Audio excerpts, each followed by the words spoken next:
Hey, welcome to Pretty Well. Do you want to get to the root causes of your health concerns? Do you find yourself Googling, why do I feel this way? And looking for solutions to feel great again? I'm Lisa Smith, and I too felt exhausted, achy, and like I was aging too quickly. I wanted to look and feel like myself again, and spent way too much time and money going to practitioners, even functional medicine practitioners, and not getting results. So I became a functional medicine practitioner myself and learned how to identify and fix root causes to health issues. The good news is there is so much you can do to reclaim your wellness. In this podcast, you'll find quick, simple, and evidence-based guidance that you can easily fit into your day so your energy will be soaring, your mind clear, and your skin will return to its beautiful glow. Let's dive in.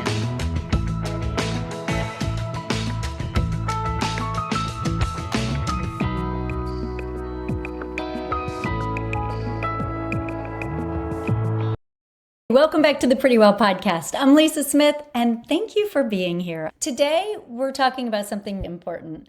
I'm in the sandwich generation. I have aging parents who are both in nursing homes and growing kids who are young adults. They're not actually kids anymore, but I still call them kids, who are 20 and 22. The sandwich generation makes us take a step back and evaluate life. We start to see the people who were always the strongest in our lives age and decline. It begins to hit home, and we realize that we are not invincible either. So today I want to talk to you about a really important subject, and that is the role of vitamin D in dementia. This is such important research, and it's such an easy thing to include in your life. Dementia is becoming increasingly common in older adults around the world. There's even an estimate that by the year 2060, 1 million US adults will develop dementia every year. That's up from about 514,000 in 2020. Seeing how horrible this condition is for both patients and the people who love them, researchers continue to look for ways to address it and prevent Alzheimer's. As a result of researchers trying to find answers, the Alzheimer's Association highlighted the role of vitamin D in reducing the risk of dementia. There was a study called Vitamin D Supplementation and Incident Dementia, and then it looks at effects of gender and APOE and baseline cognitive status. This study took a look at how vitamin D supplementation may impact incidence of dementia. The study looked at over 12,000 participants. They were dementia-free individuals, had an average age of 71, and they were categorized on their cognitive status of either having normal cognition or mild cognitive impairment. Then they were further divided into two groups: those who took vitamin D supplements and those who didn't. They were tracked over a period of 10 years, monitoring the onset of dementia. The findings showed that vitamin D supplementation was connected to a 40% lower incidence in dementia than those who didn't supplement with vitamin D. The 5-year dementia-free survival rate was 83.6% for the vitamin D group versus 68.4% for the control group. The control group was the group that didn't have vitamin D. They found that the vitamin D group had a 5-year survival rate of 95.3% compared to 89.1% in the control group. And those with mild cognitive impairment, they found the rates were 49.6% for the supplement group and 34.5% for the control. The study also showed that the effects of vitamin D were more profound in women, more significant in people with normal cognition, and for people who did not carry a known genetic risk factor for Alzheimer's disease. This led to the conclusion that vitamin D has potential for dementia protection. Let's talk about vitamin D deficiency. It's pretty common. 90% or more of adults in the US are believed to have a vitamin D deficiency. And now I just highlighted the role of vitamin D deficiency for developing dementia. I'm going to talk about some other reasons why we need vitamin D. That 90% is mind-blowing. If we think about this is one thing we can do that will help us in so many other ways, which we're going to talk about, but also in reducing dementia, this is one piece that's easy to add into our day-to-day. Vitamin D, one of the most common nutrient deficiencies in the US. And there are a couple of factors that contribute to someone being more likely to be vitamin D deficient. Some other characteristics that make someone more prone to vitamin D deficiency: people with darker skin, people who live in the northern regions of the country and the world where there's less year-round sunlight exposure, and people who are overweight all have a greater chance of having a vitamin D deficiency. So knowing that, can it be cured? The great news is it can be cured pretty easily. Some of the most important things you can do are spending time out in the sun without sunscreen. You want to do that for a window. And if you're going to be spending lots of time in intense sun, after a certain point, you want to apply sunscreen. Some other ways are making sure you're getting vitamin D rich foods and then supplementation. So what is vitamin D? Vitamin D is a fat-soluble vitamin. It's stored in your liver and your fatty tissues.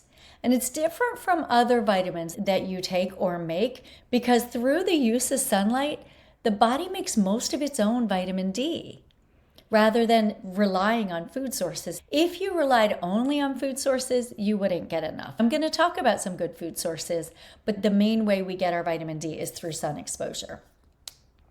Some of the benefits that vitamin D does for us is it helps our bone health because it helps calcium get into our bones. It helps our teeth health for the same reason. It supports our immune system. It helps with healthy cell replication. It's thought to be helpful in preventing autoimmune conditions. It helps with cardiovascular health by helping regulate blood pressure, cholesterol levels, inflammation. It helps to manage blood sugar levels and works to regulate your amount of insulin that's released. It is also related to helping prevent depression and mood-related disorders, especially in the winter, and it may play a role in maintaining ideal weight. So let's talk about deficiency. What are the symptoms? When your vitamin D is low, it can contribute to osteoporosis, fatigue, cardiovascular problems, cancer and autoimmunity, depression, poor skin health, insomnia, arthritis and joint pain, diabetes, hair loss, and other disorders. Let's unpack a few of these. Several studies have looked at this role of vitamin D deficiency and depression, and what they've found is that there's a link between lower levels of vitamin D and higher levels of depression. There's specifically an area of the brain where there are higher levels of vitamin D receptors. When we're not getting enough vitamin D on those receptors, it seems to light up that area. It's also thought that vitamin D may be responsible for stimulating cell growth and function in those regions, so a deficiency in those regions may be further related to mood disorders. Another condition associated with vitamin D deficiency is bone pain and bone loss. Because vitamin D is necessary for calcium, it's like a vehicle that helps calcium get into our bones. Deficiency can lead to osteoporosis and osteomalacia. In terms of bone loss, one study found that a vitamin D deficiency was associated with higher rates of hip fractures in older women. Another condition associated with low vitamin D is poor immunity. Studies have shown that vitamin D helps your body produce antimicrobial peptides that can fight off bacteria and viruses, and that a deficiency in vitamin D has been connected to an impaired immune response. Also, hair thinning and hair loss. There have been a couple studies that have shown not having enough vitamin D in your system may be associated with the hair follicle cycle and new follicle formation. Low vitamin D is also associated with controlling inflammation and improving wound healing. There's so many more conditions associated with vitamin D deficiency, but I thought this one was really interesting. Fatigue has also been associated with a severe vitamin D deficiency, and studies have shown that as that is corrected, then the fatigue itself improves due to improved energy production. You may be asking, what are some of the causes so I know how to reverse them so I don't end up with some of these problems? The most common reason for vitamin D deficiency has been found to be all the time we spend indoors between working, housework, all the things we have to do. We're finding that we just don't get enough time out in the sun. Kids used to play outside all summer long and after school, and now with so much time spent on electronics, that means they're spending more and more of their free time inside. Kids also are not getting enough sun to make the right amount of vitamin D in their body. So that's the first thing, just not being outside enough, not getting enough sun. Secondly, there's been a huge increase over the past 2 decades in sunscreen use for skin cancer prevention. And while that has its benefits to some extent, nothing smells fun like something overdone. We can go way too far and throw the baby out with the bathwater and be lathering up all the time. So even those times when we do get out in the sun, we've now blocked all effects of the sun, which is causing a greater problem in vitamin D deficiency. To give you some context, it's surprising, but research shows if you use an SPF of 8, you are blocking the body's ability to make vitamin D by 90%. Again, that's a sunscreen SPF of 8. It's a pretty low SPF.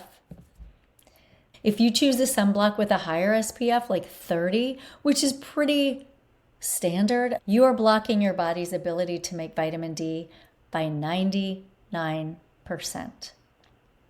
Vigilant sunscreen use combined with not enough time out in the sun has led to vitamin D being a very common deficiency in our country and in the world. Then if you combine that with living in an area far from the equator that doesn't get a lot of sun, or in a valley, if you're in the Northwest or a northern climate that you're not getting sun even when you do go outside, that complicates the issue even more. So what can you do about it? I'm going to be talking about some foods you can add to your diet in a minute. While foods can provide some vitamin D, the best way for you to get your vitamin D, your body produces exactly what you need from the sun you get. Isn't it ironic that all the sun is shining in? It's like a sign shining in as I'm talking about the importance of getting sunshine. Anyway, squirrel, I'm back. Research has shown that the most important thing you can do is get 15 to 20 minutes is ideal. If you're someone who tends to burn easily, then you may need to shorten the time before you put sunscreen on. Interestingly, if you're someone who has darker skin, you may need up to 40 minutes in the sun to get the right amount of vitamin D production. Also, if it's winter, you need to double the amount of time in your sun because the UV index isn't as strong. Now, here are a couple good rules of thumb for UV index being the ideal amount for you to get the right amount of sun to give you vitamin D production. First of all, between the hours of 10 a.m. and 3 p.m., that's when the UV is the highest. That's when you're going to be producing the most vitamin D. Another really cool rule of thumb that I just learned is that when you look at your shadow in the sun and you see that it's shorter than you are, that tells you that the UV is high enough for your body to be able to make vitamin D from the sun. In addition, foods that are higher in vitamin D would be fatty fish like halibut, carp, mackerel, eel, whitefish, swordfish, rainbow trout, sardines, tuna, and wild-caught salmon. Some other things are beef liver, which I'm probably not going to be having, not my favorite, but if you like it, there you go. There's a good source.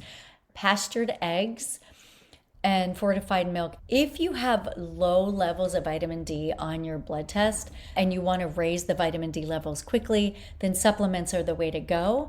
Vitamin D comes in 2 forms, vitamin D2 and vitamin D3. You want vitamin D3. That's the best one for supplementation because it's closest to the kind that you make yourself and it's the active form. So how much do you need? Well, the RDA says 600 to 800 IUs per day. That's very low. Most physicians will recommend 2,000 IUs a day, anywhere from 2,000 to 5,000, depending on how low your vitamin D is when you get blood tested. Keep in mind that vitamin D is a fat-soluble vitamin, meaning it can accumulate in the liver. It's not common that it accumulates in the liver, but it can. So go to your doctor, have that specifically tested, see where your level is.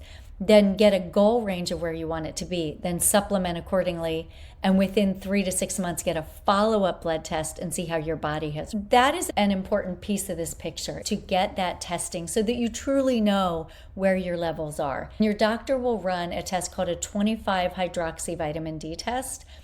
That will tell you where your vitamin D levels are.